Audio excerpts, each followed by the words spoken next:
Hey guys, it's Triple Laird here, and I am your new Exscudo ambassador. Now, you may have watched a couple videos with me in the past covering Exscudo, but now in this series, we're going to do a three-parter talking about the past, the present, and the future of the project. Now, we have so many new people that have been interested in Exscudo since the announcement of the upcoming IDO. So in this first video, we're going to talk about everything that's happened with the project since the original launch in 2017. The second video is going to be going over all the current products and a review of each one so everyone understands the ecosystem. And the third video will be talking about the IDO, FTP, and the future of the project. So let's not delay anymore, and let's get started.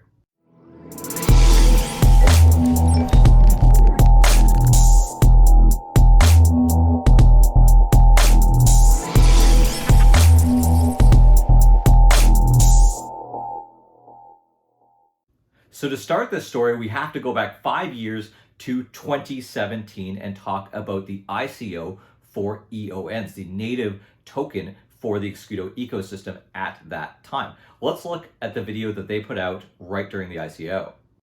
The skyrocketing growth of the cryptocurrency market opens new opportunities for investors. That's why we created Exscudo, the new finance blockchain ecosystem uniting traditional markets and the world of cryptocurrencies. Over 4 years of development, unique set of skills team, Exscudo solutions are both easy to use for beginners and practical for professionals. Immediate transactions, trustworthy security of your assets, legitimate access to cryptocurrencies for traders, investors, companies and institutions.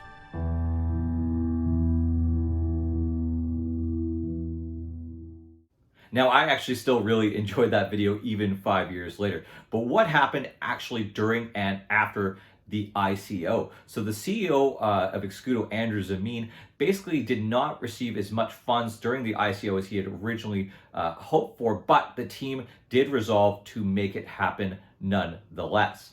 Now, directly after, the team had all of these unsold EONs. So the fair system that they put into place was to actually give a multiplier to everyone who bought EON. So if you paid 25 cents for one EON, you were actually given over 6 times your purchase, no matter what it was, of that. So if you bought 10,000 EON, you actually got 61,000 EON, which drove the price down under 5 cents for the original investors. Now, this was originally discussed to be done as like an airdrop, but eventually everyone just wanted it and the CEO gave it, and boom, then we had EONs in everyone's hands. But what did we have after that? So to start with, the team released the testnet for the EON blockchain. This is a fantastic blockchain, very, very high performance, and we had people running nodes on the original testnet. After that, we had some of the original demos come through for channels, which you will now know as FinTap. So some of the original features started to launch after this. During this process, Exscudo was also going through an extremely difficult effort to get a financial license in Estonia to be able to be that counterpoint between the banking system, the common user, and the cryptocurrency space. So this is a very difficult thing to do, and it caused a lot of delays. So moving on to 2018, what did we have? We had a couple of working projects. We had the base exchange working. We had the actual testnet running, very strong, multiple versions in. We had bounty programs to find bugs all over the place, and the ecosystem was starting to work very well. Now, of course, trading had already begun privately on EON, but then it continued through once the exchange was launched. Now, this is the point where there was a bunch of delays because of licensing issues, and the team was working extremely hard and starting to get very, very lean trying to solve this. Now, but it's not all bad news, because eventually they did get all that sorted out, and now they do have a financial services license based out of Estonia. And what's amazing about this is Estonia had a massive crackdown years later on all these licenses, and Exscudo still maintains their license because they did all of the practices correctly. So after that period, everything started looking up, but then the cryptocurrency space took a massive red hit. So basically we had a bear run like no other. I mean, we have like large bear runs in cryptocurrency all the time, but this was a very shocking one. And of course that affected markets for for about 6 months, especially evolving projects like Exscudo.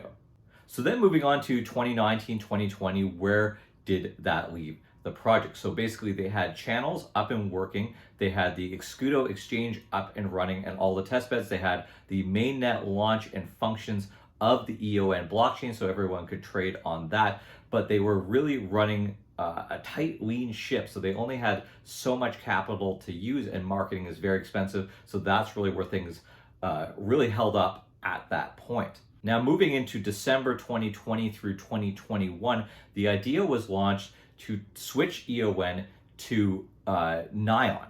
So Nion was going to be an attempt at a feeless blockchain, or a time-based blockchain, proof of time concept, which I actually liked quite a bit, and I did a couple of videos on this, but also to create the Nymera exchange. Now, the reason that you have to really think about them as separate entities, Exscudo and Nymera, is because they have different legal standings. So Exscudo has its financial service license, and it operates that way for people to be able to, and corporations and businesses to be able to work with them because they're a licensed company. But then the average user who just wants to trade crypto for crypto without doing a KYC can do that in a different legal jurisdiction with the separate project, which is the Nymera exchange, just to clear that up for anyone who's wondering. Now, somewhere along the line in 2021, Andrew Zamin, the CEO of Exscudo, had to make a really tough decision and stop pursuing Nion, because the cost of development, the approximate numbers were getting north of hundreds of millions of dollars to finalize the entire thing, to do all the marketing, to get everything going. And they already had a fully functioning blockchain ready to go, which has been developed over years, which is EON. Now, coming into today, our time now, Exscudo has completely refocused its efforts. It has a excellent blockchain. It has a full suite of products, including not only FinTap, but we have the Exscudo exchange. We have crypto acquiring, which allows businesses to be able to accept crypto that never could before with ease and manage all those services. We have way more on-ramps and off-ramps than we ever have. We have a growing community, and we have the proper resources being allocated toward marketing for the IDO. So why have an IDO? The cost of launching a cryptocurrency is extremely expensive.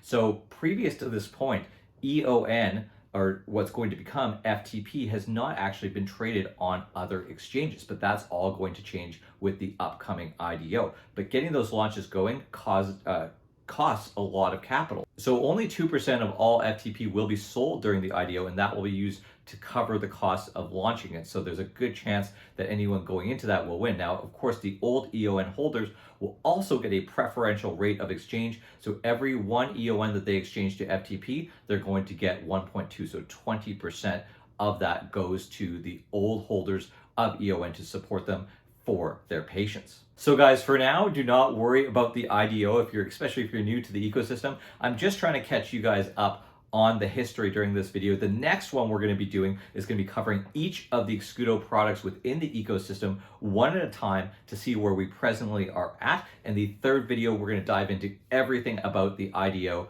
and what you need to know, go through the light paper and everything like that. So I hope you enjoyed this video, guys. Please share it and look forward to the other ones coming out very soon.